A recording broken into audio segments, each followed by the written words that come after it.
Hello दोस्तों, तो आज मैं न केवल आपको विज्ञान वरदान या अभिशाप पर निबंध बताऊंगा, बल्कि साथ ही साथ ये भी बताऊंगा कि आपको बोर्ड एग्जाम में किस तरीके से लिखना है। ठीक है। विज्ञान जो है कक्षा 10 या यूपी बोर्ड एग्जाम में 7 अंक का और कक्षा 12 यूपी बोर्ड एग्जाम में 9 अंक का निबंध आता है। ठीक है। और ये दोनों क्लासेस के लिए मोस्ट इंपॉर्टेंट निबंध है। तो मेरे भाई इसको ध्यान से देखिएगा किस तरीके से मैंने स्टेप वाइज लिखा है चीजों को, या फॉर्मेट क्या है उसको अगर आप एडॉप्ट करते हो तो बोर्ड एग्जाम में आपका एक भी अंक निबंध में नहीं कटेगा। ठीक है। कोई भी निबंध लिखना हो, जरूरी नहीं विज्ञान वरदान या अभिशाप हो, कोई भी निबंध हो आपको इसी फॉर्मेट पर लिखना है। ठीक है। तो सबसे पहले आपको रूपरेखा बना लेनी है। रूपरेखा पर आपको जो है 7+2 ये 12th के लिए है, 6+1 ये 10th के लिए है। सॉरी 6+1 यानी 7+2 9 नंबर का निबंध, यानी 2 नंबर आपको रूपरेखा पर, यहाँ पर 1 नंबर रूपरेखा पर मिलेंगे।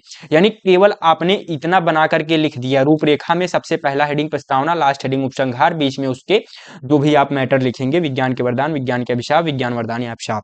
ठीक, इस तरीके से तो आपके ओवरऑल मेरे भाई यहाँ पर अभी के अभी 1 से 2 अंक आपके यहाँ पर पक्के हो गए। ठीक। अब आगे चलते हैं नेक्स्ट पॉइंट पर। आपको क्या करना है, बस इन्हीं की पॉइंट्स पर आपको या इन्हीं हेडिंग्स पर आपको जो है 5 से 6 लाइन लिखना है बस। ठीक है। तो पहला क्या है, प्रस्तावना।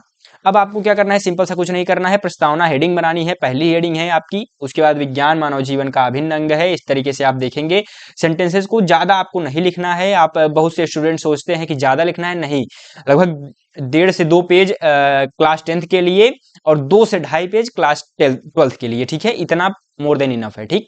आगे बढ़ते हैं। तो प्रस्तावना क्या है, विज्ञान मानव जीवन का अभिन्न अंग है या अभिन्न अंग बन चुका है। ठीक है। इस तरीके से आप देखेंगे तो मेरे भाई यहाँ पर क्या है, 5-6 लाइन यहाँ पर मैंने लिखा है, आप इसको टाइम मिले तो पढ़ लीजिएगा। इस तरीके से आप लिखेंगे। उसके बाद विज्ञान के वरदान जो कि हमारा दूसरा हेडिंग है, उसमें आपको 5-6 लाइन लिख देना है। ठीक है। इस तरीके अब उसके बाद आगे बढ़ते हैं, नेक्स्ट हेडिंग पर आते हैं। तो आपकी जो है अगली हेडिंग है, तीसरी हेडिंग, विज्ञान के अभिशाप। आपको इसी प्रकार से जो है 5-6 लाइन हेडिंग बना करके लिख देना है। आप अगर ये पॉइंट्स नहीं बना पा रहे हैं कोई बात नहीं, केवल सेंटेंसेज में ही आप जो है लिख दीजिए। विज्ञान के बहुत ही अभिशाप हैं, जो है विज्ञान से जो भी अस्त्र शस्त्र मिसाइलें बनी हुई हैं उससे जो है दुनिया एक ही झटके में तबाह हो सकती है। ठीक है। विज्ञान से जो भी उद्योग वगैरह बने हुए हैं उसके जो भी अपशिष्ट पदार्थ हैं वो नदियों में बहा दिए जाते हैं, जिससे जल प्रदूषण होता है। ठीक। धुएं निकलते हैं, वायु प्रदूषण होता है, बहुत चीजें हैं लिखने को मेरे भाई। तो यही चीजें अगर आप लिखोगे, 5-6 लाइन लिखनी है, की पॉइंट्स लिखो बस, बहुत है। ठीक। इस तरीके से अब चौथे पॉइंट पर आते हैं, विज्ञान वरदान है या अभिशाप। तो मेरे भाई ये पॉइंट मैं आपको पढ़ के सुना देता हूँ। वास्तव में विज्ञान ना तो पूर्ण रूप से वरदान है और ना ही पूर्ण रूप से अभिशाप। यह मनुष्य के उपयोग पर निर्भर करता है कि वह इसको किस प्रकार से उपयोग में लेता है। ठीक है। यदि विज्ञान का प्रयोग मानव कल्याण के लिए किया जाए तो वह वरदान है, और यदि इसका दुरुपयोग किया जाए तो वही वरदान क्या बन जाता है, अभिशाप का रूप धारण कर लेता है। ठीक है मेरे भाई, इस तरीके से आप लिखेंगे। लास्ट में आपको 3-4 लाइन उपसंहार लिख देनी है, यानी पूरी जो है आपने निबंध जो भी लिखा है उसका निष्कर्ष कह सकते हो। ठीक है। इस तरीके से आप अगर लिख देंगे तो मेरे भाई आपके जो है 7 में 7 क्लास 10th के लिए और 9 में 9 क्लास 12th के लिए हिंदी में पक्के हो जाएंगे। ठीक है मेरे भाई।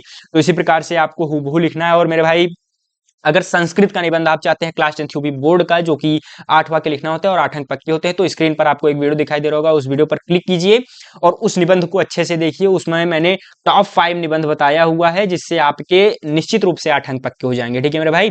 और हाँ, मैं आपसे वही मिलूंगा, तब तक के लिए चलते हैं मेरे मित्रों, धन्यवाद, राधा स्वामी।